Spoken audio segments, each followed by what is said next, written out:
Here's the story. Good Co created a new kind of toy interlocking brick. Bad Co copied it.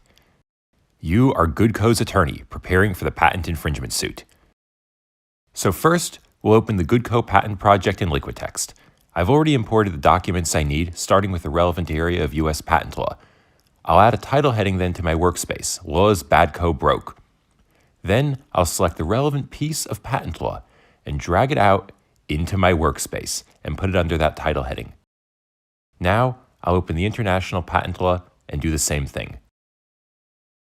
So I'm taking the most important information and gathering and aggregating it together from different documents in my workspace.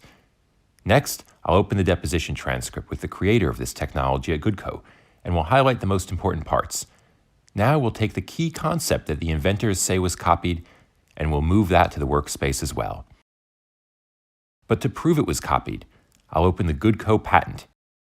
See, Good Co is using little air pockets trapped in the plastic as springs. Very clever.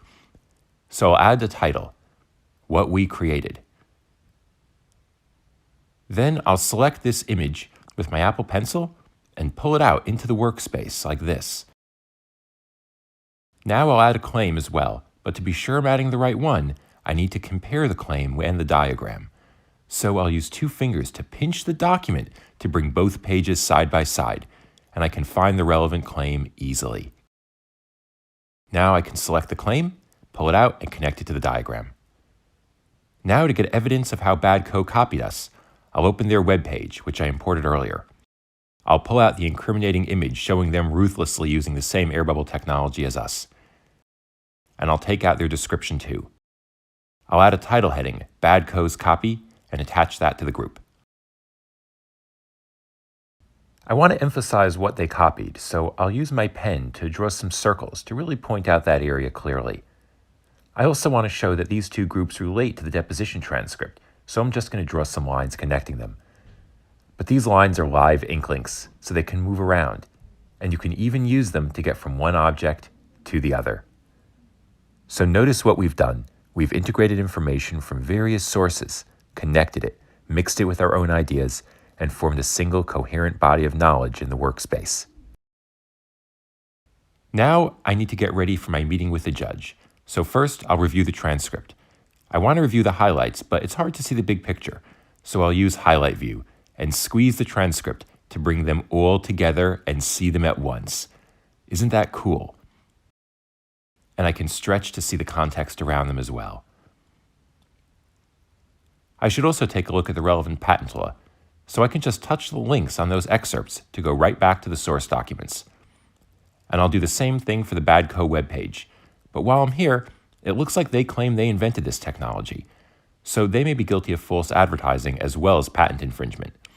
But I want to be sure, so I need to check the transcript.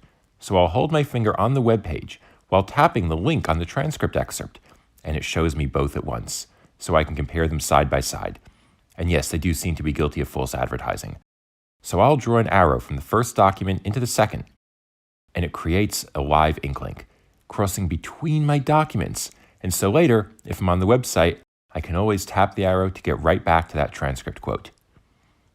I'd like to share this with the judge, so I'll use LiquidText's Notes Outline feature that converts the workspace to a nice linear document that I can send right over to Microsoft Word, and I can edit into a final form and send it to the judge. Now we'll go back to the LiquidText app again. And the judge says that Bad Co's bricks are a different size than ours. So I do a quick word search for size. And now I can do that same pinch gesture in the transcript to bring all the results together. And the transcript shows that yes, we expected the bricks to be different sizes. But to be sure, I'll do a global search. And it shows me the results in every document in my project. I'll go to the results in the patent. And I do that same pinch gesture and see all the examples at once again, and look, the patent says they can be different sizes. And so I show this to the judge, and what does the judge say? We win.